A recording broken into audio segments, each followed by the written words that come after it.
प्रिय विद्यार्थियों, आज हम गलती के बारे में अध्ययन करेंगे। भारतीय अनुबंध अधिनियम में स्वतंत्र सहमति यदि सहमति गलती से प्रभावित है तो उसे स्वतंत्र सहमति की श्रेणी में नहीं गिना जाता है।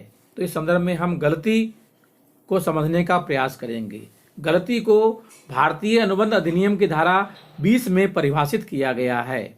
जब ठहराव के दोनों पक्षकार ठहराव के आवश्यक तथ्य संबंधी गलती पर हों तो ऐसा ठहराव व्यर्थ होता है। इस परिभाषा के आधार पर गलती के निम्नांकित विशेषताओं का आकलन किया जा सकता है। पहला है, अनुबंध के दोनों पक्षकार गलती पर हों।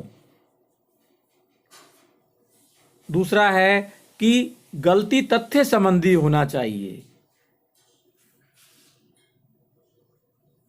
गलती के आधार पर किसी अनुबंध को व्यर्थ घोषित करने के लिए यह आवश्यक है कि ऐसे तथ्य के संबंध में गलती हो जो अनुबंध की उत्पत्ति के लिए अनिवार्य हो।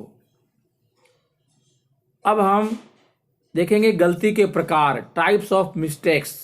इसमें जो मुख्य दो भाग हैं, द्विपक्षीय गलतियां, बाइलेटरल मिस्टेक्स, और एक पक्षीय गलतियां, यूनिलेटरल मिस्टेक्स। तो पहले हम बाइलेटरल मिस्टेक्स में देखेंगे अनुबंध की विषय वस्तु से संबंध में गलतियां। इसमें 6 तरह की गलतियां हो सकती है। अस्तित्व के संबंध में गलतियां, पहचान के संबंध में गलतियां, स्वामित्व के संबंध में गलतियां, मूल्य के संबंध में गलती, मात्रा के संबंध में गलती और गुण के संबंध में गलती। फिर उसके बाद है निष्पादन की असंभवता संबंधी गलती।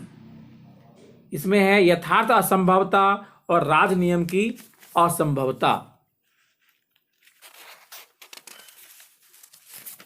इसके बाद जो है हम देखेंगे कि एक पक्षीय गलतियां क्या क्या हो सकती है। एक पक्षीय गलतियां का है कि अनुबंध के किसी एक पक्षकार की ओर से कपट या मिथ्या वर्णन के परिणाम स्वरूप गलती हुई थी, तब हम अनुबंध को व्यर्थनीय न मानकर वैध माना जाता है। एक पक्षीय गलतियों में निम्नांकित गलतियों वाले अनुबंध शामिल किए जाते हैं।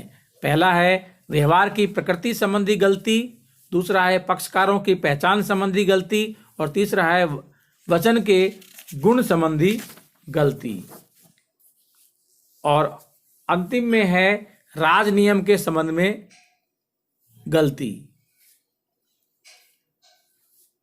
अनुबंध के सभी पक्षकारों से यह अपेक्षा की जाती है कि वह अपने देश के राजनियम से अनभिज्ञ नहीं है,